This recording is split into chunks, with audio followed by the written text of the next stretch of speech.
Okay, this goes along with your green fun sheet. Let's get started. So the first thing we're going to talk about is the difference between mass and weight. Okay, so mass is the amount of matter that you have inside of an object, and it's different from weight because weight then is the amount of gravitational pull on an object. Okay, so again, mass, matter, weight, the gravitational pull. Okay, so here's a chart that compares the two. Mass can never be 0. Weight can be 0. Okay? My mass is definitely not 0. However, if you stick me out in the middle of space, and not close to any body, such as like on the moon or on the Earth or on Jupiter, okay, I am considered to be weightless. I have a weight of 0. Okay? Mass does not change regardless of your location. Doesn't matter where you're at. My mass is the same here on Earth, same on the moon, same on Jupiter. Okay?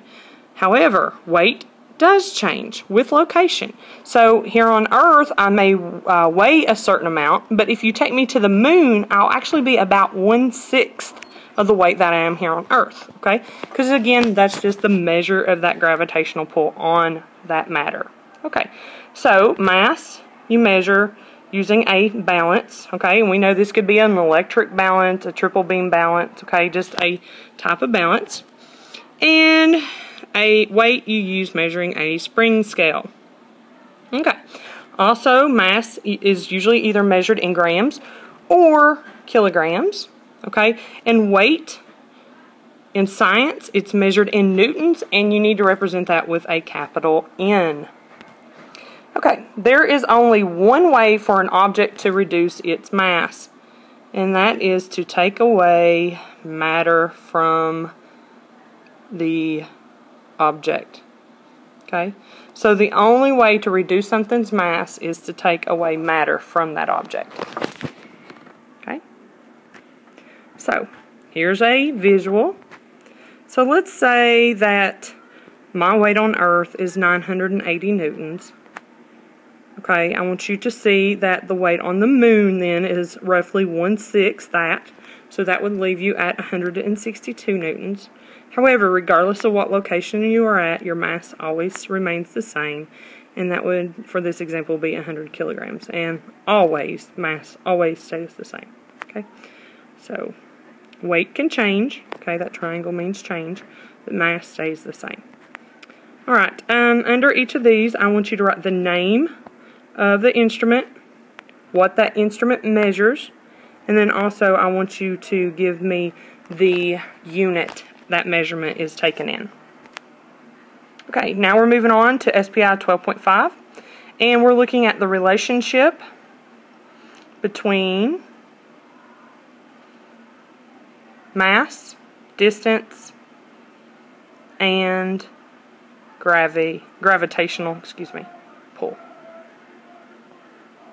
Gravitational attraction. Okay, here we go. So, gravity is the force of attraction between any objects. Okay, and there's some rules to gravity. Let's look at those. Okay, here's the rules. You have two variables that affect the gravitational attraction between objects. They are their mass and the distance between them. Okay. The greater the mass, the greater the gravitational force. The greater the distance, the greater the gravitational force. Okay. Besides those three rules, okay, there's also some evidence that we have. I just wanted to give you that supports these. The Earth and the Moon pull on each other, causing the Moon to orbit the Earth. Okay.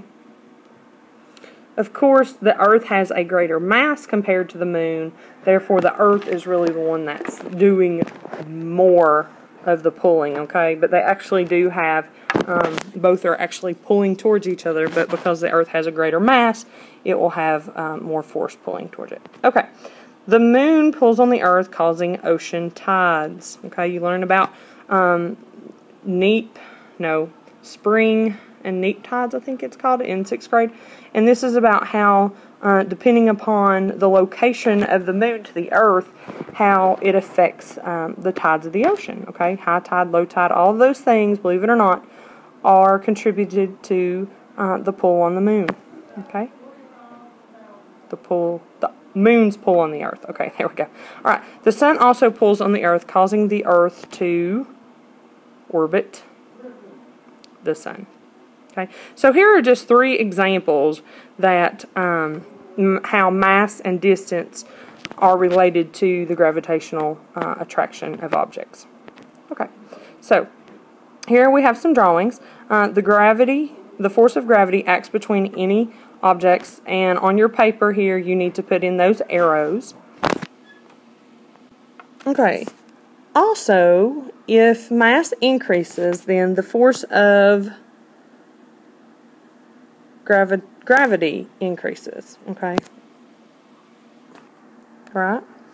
Also, if distance increases, the force of gravity decreases. So what you see here is the greater the mass the greater the mass of the objects you're talking about, regardless of whether we're talking about planets or even, let's say, baseballs.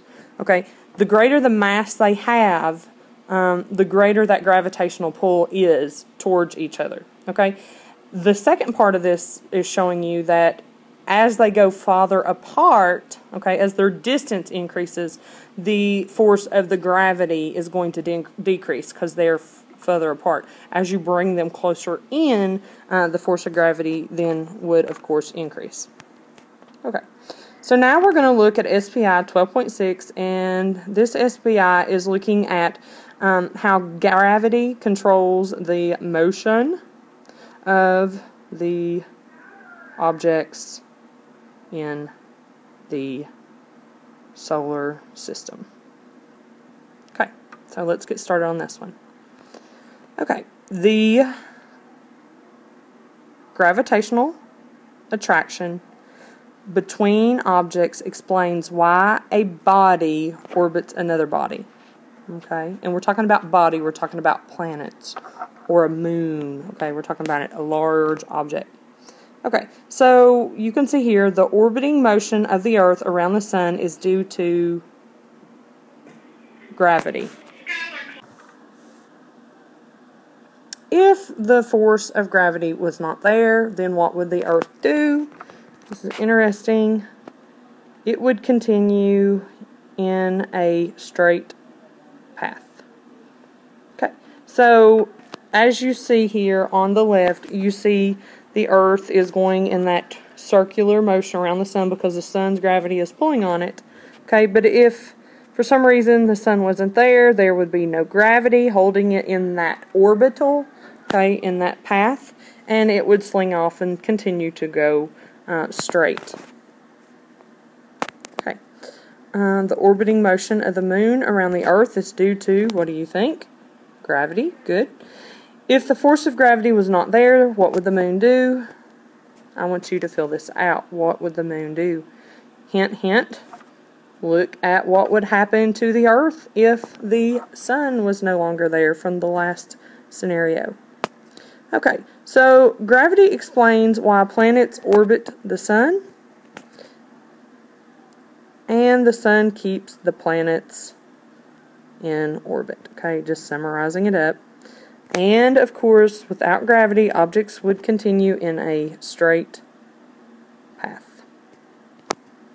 Okay, on the back side of the sheet here, what I've done is I've drawn an arrow showing the pull, the gravitational pull. Okay, so I want you to show how, with each one of these planets, draw an arrow showing where the gravity, where these objects are being pulled towards. Okay, guys, so this is the end of this green fun sheet. We actually hit 3 separate SPIs. The first one, remember the difference between mass and weight. The second one, looking at how the mass and the distance between 2 objects affect the gravitational attraction. And then the third one, looking at how gravity keeps the solar system in the shape that we have it in. Okay, this is it.